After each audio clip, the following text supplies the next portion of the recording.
Welcome back. We're talking with Democratic Governor Ed Rendell and Republican Governor Tim Pawlenty. Governor Pawlenty, first to you. For all of the figures that we can find in the polling that shows that the Democrats are in trouble and it's a mid-year and therefore they're bound to lose seats, the Republicans don't get a free ride here. There are plenty of polls showing that still Americans prefer a Democratic Congress. What is the way that a Republican goes out there to kind of break through this vision of Republicans as sort of way too far to the right? Well, keep in mind, Candy, that to the extent there's people who view Republicans as too far to the right, there's a lot of people who view Democrats as too far to the left. So there's an analog to each of these things. You're right, there is certainly a shift back in a more favorable way towards Republicans and conservatives. But a big chunk of that is people saying they don't like the president's policies, this Congress's policies, and some of them are moving back just to the category of independent or unaffiliated. And that opens the door to the Republicans being able to make their case. And so we have to address the bread and butter issues that most people are concerned about. And that includes, am I going to have a job? Am I going to have a school where my child goes that's going to be high quality? Am I going to be able to afford college for my kids? Am I going to be safe? Am I going to have health care? Those are the bread and butter issues that most people care about. And if Republicans are going to say government isn't going to do those things or isn't going to do them directly, we have to articulate our vision for how our ideas and values are going to connect to help provide or encourage those things in the economy. And that's not rocket science, but that's what it boils down to. Governor Rendell, there is a movement, it would seem, that the country is growing a little more conservative. At least there is a lot of talk about how much spending is going on. And the president's popularity, his approval rating, more importantly, has gone down, sometimes dipping below the 50% rate. Doesn't that not spell real trouble for Democrats? Because after all, you know that midterm elections are a referendum on the party in power. Well, first of all, Candy, I think you said it in your question to Governor Pawlenty. Look, in the last month, the polls on who would you like to see control of Congress, Democrat and Republicans, have flipped by almost about 10 points. It's now 45% of the American people want Democrats to control the Congress, 40% want Republicans. That's a fairly big shift in the last month, month and a half. And I think it's occurring because the economy is starting to bounce back. As I said, we've gained 55,000 jobs in 2 months in Pennsylvania, 450,000 nationally. So I think there's a sense that the stimulus is starting to work, that maybe the bailout of GM wasn't such a bad idea. The banks are starting to repay with interest a lot of the money that was given to them in the bailout. So I think there's a growing sense that those policies weren't so bad after all, number one. And number two, I want to answer your question by referring to the poll that Tim talked about in Minneapolis. People do want effective government. That's not to say they don't want government to spend. For example, I head up an organization called Building America's Future with Governor Schwarzenegger and Mayor Bloomberg. And every poll we take say that the people want us to invest in better roads, in safer roads, bridges, highways, ports, and levees. So the American people aren't dumb. They want effective government, not necessarily less or more, but they want effective government with targeted spending that's accountable, transparent, and works, and is decided by merit. Governor Pawlenty, let me turn a corner here with you. The president of Mexico was in the States visiting with the president. He went up on Capitol Hill and gave a speech. I want to play you just a little snippet of something he said. I strongly disagree with the recently adopted law in Arizona. It is a law.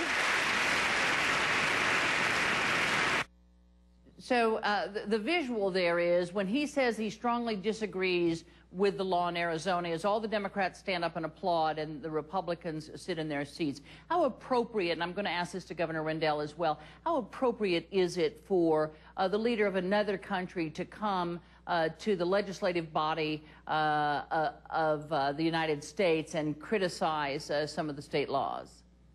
Well, President Calderon is an important friend and ally of the United States, and we certainly welcome him, and we want to make sure that our country has good and positive relations with Mexico. But he also has to come to the reality that the immigration situation between our two countries is out of control.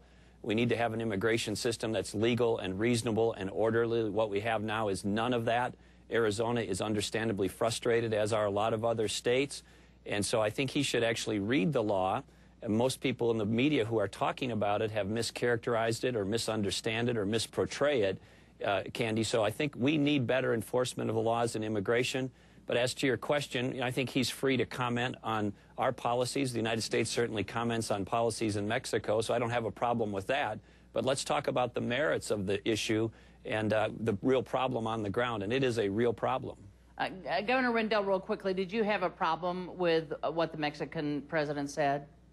No, I agree with Tim, but I didn't think anybody in Washington should be applauding, because this problem should be answered federally. And this issue has been ducked by the Congress for a long while, and we got to get to work and fashion a fair, reasonable bill that protects our borders and yet gives immigrants a chance to become citizens. A quick question to you, because we have run out of time. Governor Rendell, first, what are you going to do? Your term limited. Where are we going to find you a year from now? Well, I'm going to do some teaching. I do a sports TV show, post-Eagles games. I'm going to do a little bit more of that. And I'm writing a book, Candy, which you don't have to pay for. Okay, good. I'm glad to hear that. You're done with politics then. Is that what I hear? I'm not going to run for elective office again. Yes, okay. That's correct. All right. Thank you. I'm 12-2, and for a baseball pitcher, that would be worth about $15 million a year, but I'm done. You're not, and you probably won't get the $15 million. Thanks, Governor Rendell, very much. Governor Pawlenty, to you, in a recent article, Governor Rendell was quoted as saying if he had to give any advice to a Republican presidential candidate in 2012, it would be to put Marco Rubio as number 2 on the ticket. Should you decide to run in 2012, does that sound like a good idea? Well, I think Marco Rubio is a rising star, tremendous talent for the Republican Party. I read that same interview, and I know Governor Rendell was making that recommendation in light of the important demographic of reaching out to Latinos as from a Republican or conservative standpoint. And there are going to be many new rising stars of Latino Republicans and conservatives, and Marco Rubio is certainly going to be one of them. And I think he's got a very bright future. We'll take that as a maybe. Candy, yes, sir. I really wanted to help Tim, so when I endorsed Marco Rubio, he's gone. It clears the way for Tim. All right. Great. Thank you both very much. I appreciate your time and getting up early in your time zones. I appreciate it. Thank you. Up next, we will turn to the devastating oil spill in the Gulf. My conversation with the man in charge of the federal government's response, Admiral Thad Allen. Do you trust them? I trust Tony Hayward. When I talk to him, I get an answer.